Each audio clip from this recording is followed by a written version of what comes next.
बुद्ध पूर्णिमा के मौके पर पीएम मोदी ने वर्चुअल कार्यक्रम को संबोधित किया। उन्होंने कहा कि भगवान बुद्ध ने दुनिया को सेवा करने का संदेश दिया है। भारत बिना स्वार्थ के साथ इस वक्त दुनिया के साथ खड़ा है। हमें अपने साथ साथ अपने परिवार, आसपास की सुरक्षा करनी होगी। संकट के समय में हर किसी की मदद करना ही सबका धर्म है। पीएम मोदी ने कहा कि आपके बीच आना मेरे लिए सौभाग्य होता, लेकिन मौजूदा स्थिति इसकी इजाजत नहीं देती। भारत आज बुद्ध के कदमों पर चलकर हर किसी की मदद कर रहा है, फिर चाहे वो देश में हो या फिर विदेश में। इस दौरान लाभ हानि को नहीं देखा जा रहा।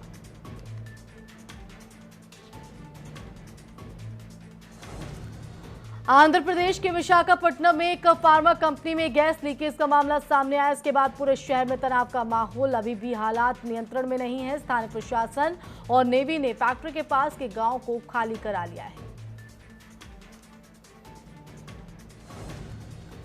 भारत का corona trekking mobile app Aarogya Setu app में खामी मिली है, जिसकी वजह से 9 करोड़ यूजर्स की प्राइवेसी खतरे में, ये दावा किया है एक फ्रेंच हैकर ने। साथ ही उन्होंने ये भी कहा कि राहुल गांधी ने इस ऐप के बारे में सही कहा है। Popular French hacker Robert web ने कहा है कि उन्होंने आरोग्य सेतु ऐप में बड़ी खामी ढूंढी है। उन्होंने एक ट्वीट में आरोग्य सेतु ऐप को टैग करते हुए कहा कि आरोग्य सेतु ऐप की सिक्योरिटी में खामी मिली है। 9 करोड़ भारतीय यूजर्स की प्राइवेसी रिस्क पर है।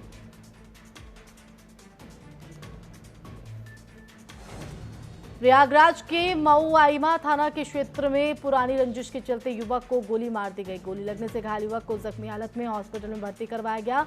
मऊआइमा के सराय सुल्तान इलाके में युवक को गोली मारे जाने की सूचना मिलती मौके पर इलाके की पुलिस पहुंची और जांच पड़ताल करने में जुट गई।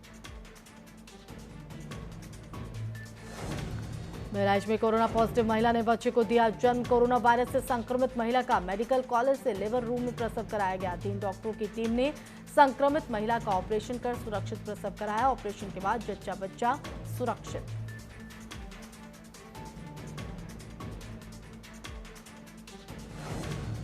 आंध्र प्रदेश में काम कर रहे बाराबंकी के मजदूरों का कल घर वापसी का सपना पूरा हो जाएगा। बाराबंकी के रेलवे स्टेशन पर यह स्पेशल ट्रेन के आने का इंतजार प्रशासन भी कर रहा है। इसके लिए उसने सारे बंदोबस्त कर लिए हैं। सोशल डिस्टेंसिंग का ख्याल रखा जा रहा है, जिससे बाहर से आए लोगों से किसी भी तरह का संक्रमण ना फैलने पाए। सोशल डिस्टेंसिंग का ध्यान सिर्फ प्लेटफॉर्म पर ही नहीं, बल्कि प्लेटफॉर्म के बाहर मजदूरों के लिए लगाई गई बसों में भी ध्यान रखा जाएगा और उनके घर पहुंचने के बाद भी उचित इलाज की व्यवस्था की जाएगी। गुजरात के सूरत महानगर में फंसे श्रमिकों को लेकर एक स्पेशल ट्रेन बांदा आएगी। इस संबंध में सूरत के कलेक्टर ने बांदा प्रशासन को सूचना भेज दी है, जिसके बाद से बांदा जिला प्रशासन पूरी तैयारी कर ली है। साथ ही रेलवे स्टेशन का निरीक्षण कर तैयारियों का जायजा लिया। डीएम ने स्वास्थ्य विभाग की टीमों की ड्यूटी भी लगा दी है, ताकि आने वाले मजदूरों का स्वास्थ्य परीक्षण हो सके। कन्नौज जिले के चिपरामऊ क्षेत्र में दबंगों ने जमीनी विवाद के चलते किसान को गोली मार दी। गंभीर रूप से घायल किसान को परिजनों ने अस्पताल में भर्ती कराया है, जहां डॉक्टरों ने उसकी हालत गंभीर देखते हुए उसको कानपुर रेफर किया है। तो वहीं मामले पर पीड़ित परिजनों ने पुलिस पर गंभीर आरोप लगाए। कानपुर में पड़ोसी के पीटने से नाराज युवक निर्माणाधीन हाईटेंशन लाइन के टावर पर चढ़ गया। मौके पर पहुंची पुलिस और परिजनों के समझाने के बाद करीब 2 घंटे बाद नीचे उतरा।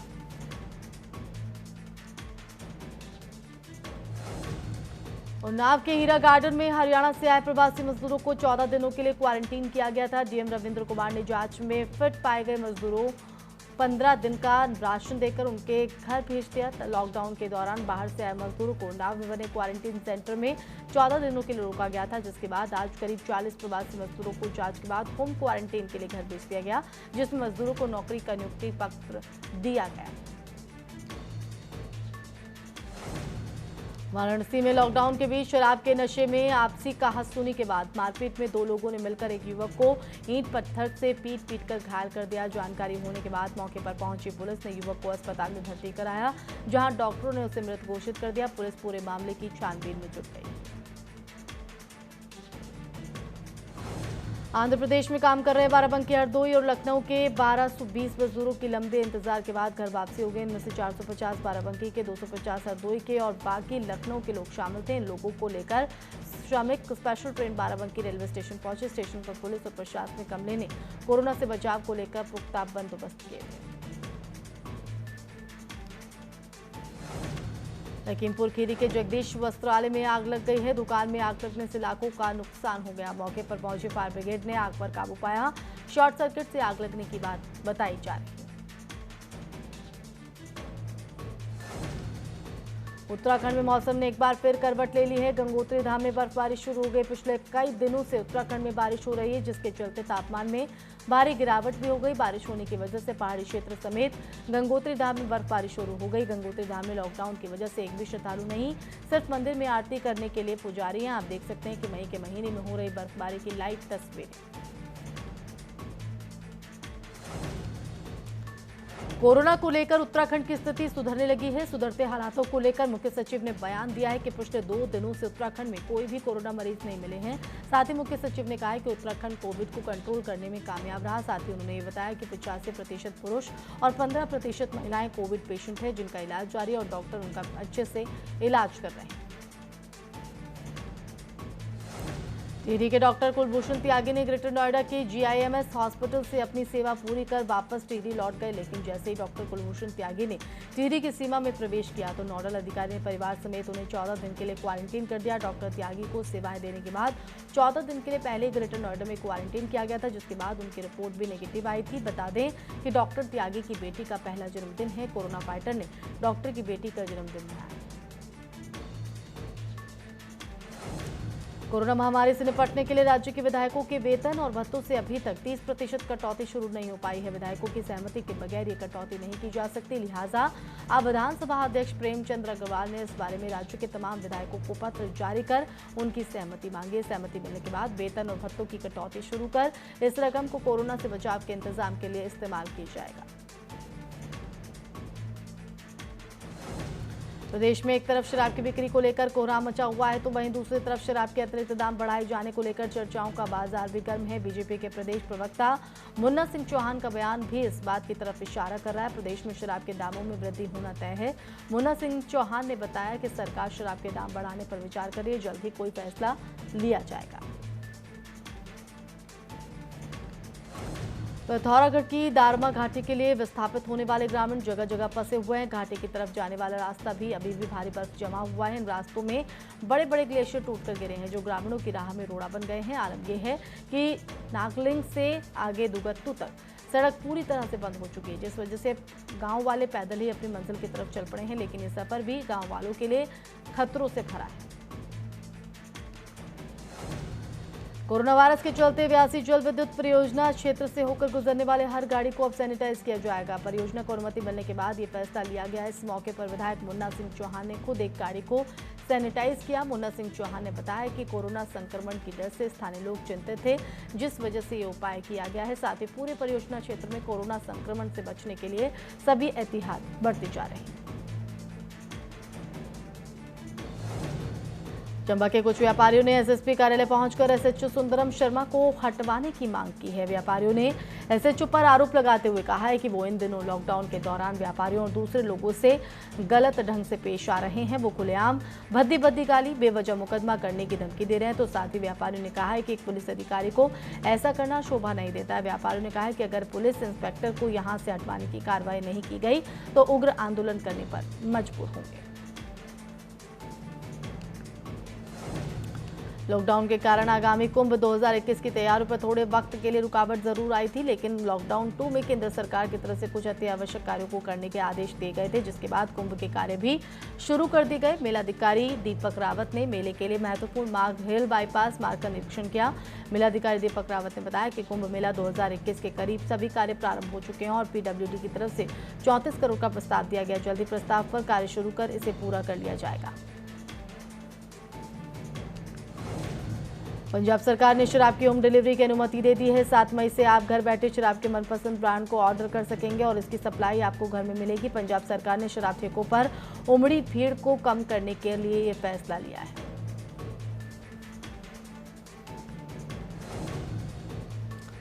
राजस्थान के मुख्यमंत्री आवास का ड्राइवर कोरोना वायरस से संक्रमित हो गया है। 59 साल का ये शख्स जयपुर के बजाज नगर का रहने वाला है। उम्र दराज होने की वजह से इसे पहले ही छुट्टी पर भेज दिया गया था, लेकिन 3 दिन पहले इस व्यक्ति की तबीयत खराब हो गई।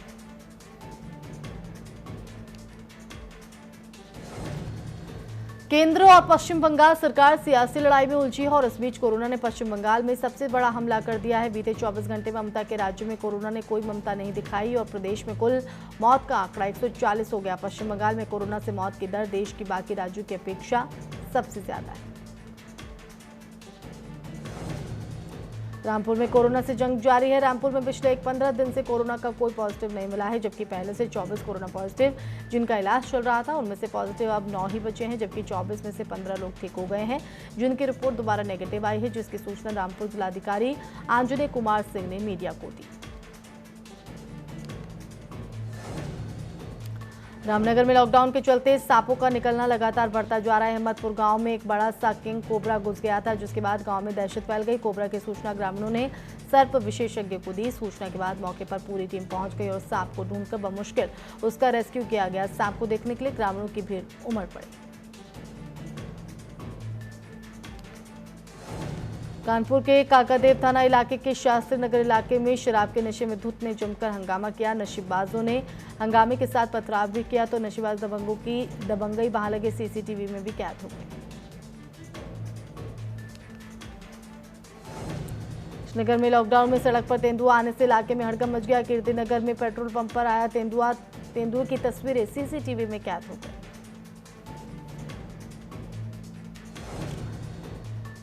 लॉकडाउन के बीच शराब के ठेकों पर लॉकडाउन की जमकर धज्जियां उड़ाई जा रही है। बलरामपुर में शराब के ठेकों पर बिना मास्क लगाकर शराब खरीद रहे हैं।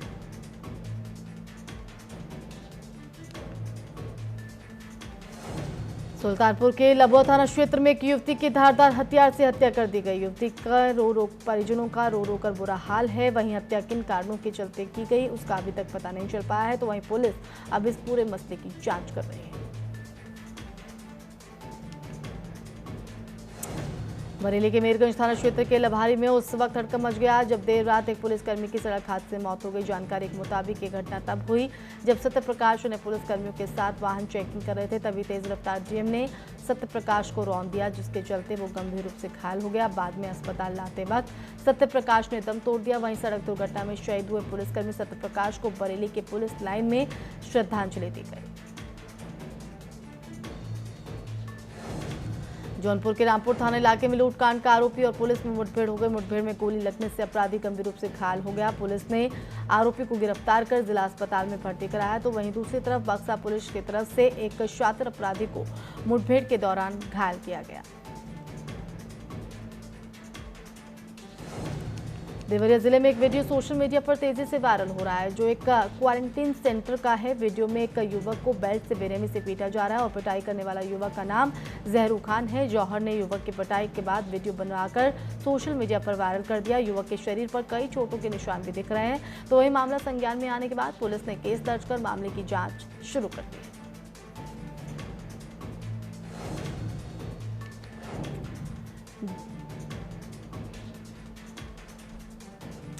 तो वहीं जालौन के गोहन इलाके में पानी की खोज में गाय कुएं में गिर गई। ग्रामीणों ने गाय के कुएं में गिरने की सूचना पुलिस को दी। मौके पर पहुंची पुलिस ने गाय का रेस्क्यू किया।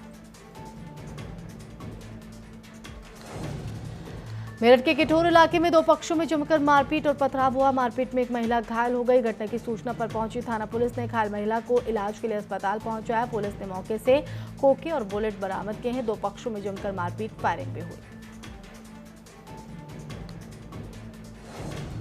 कोरोना वायरस को देखते हुए राज्य सरकार ने निजी स्कूलों से फीस नहीं लेने के आदेश जारी किए थे, लेकिन प्रदेश सरकार के आदेश के बावजूद भी निजी शिक्षण संस्थानों की मनमानी जारी है। पौड़ी में एक निजी विद्यालय ने सरकार के आदेश के बावजूद भी छात्रों से ट्यूशन फीस के नाम पर मोटी रकम वसूल रहे हैं, जिसके बाद मनमानी के विरोध में परिजनों ने जिलाधिकारी को ज्ञापन सौंपा है। प्रयागराज के तेलरगंज में शव के अंतिम संस्कार को लेकर लोगों ने जमकर विरोध किया। दरअसल यहां पर कोरोना मरीज की मौत के बाद प्रशासन उसका अंतिम संस्कार यहां पर करना चाहता था, जिस पर यहां के लोगों ने विरोध जताया। लोगों के मुताबिक कोरोना मरीज का शव अगर यहां जलाया जाता है तो उससे यहां पर कोरोना संक्रमण के फैलने का खतरा है। वाराणसी में लॉकडाउन का असर संगीत घराने पर भी पड़ा है। वाराणसी के मशहूर कबीर चौरा इलाके में जहां से एक से बढ़कर एक संगीत के दिग्गज यहां से निकले हैं, आज भी उस इलाके के हर घर में संगीत का फनकार है, जो कोरोना के संक्रमण काल में घर पर ही रियाज कर रहे हैं और कोरोना वॉरियर्स के लिए अपने धुनों से उनका हौसला बढ़ा रहे हैं।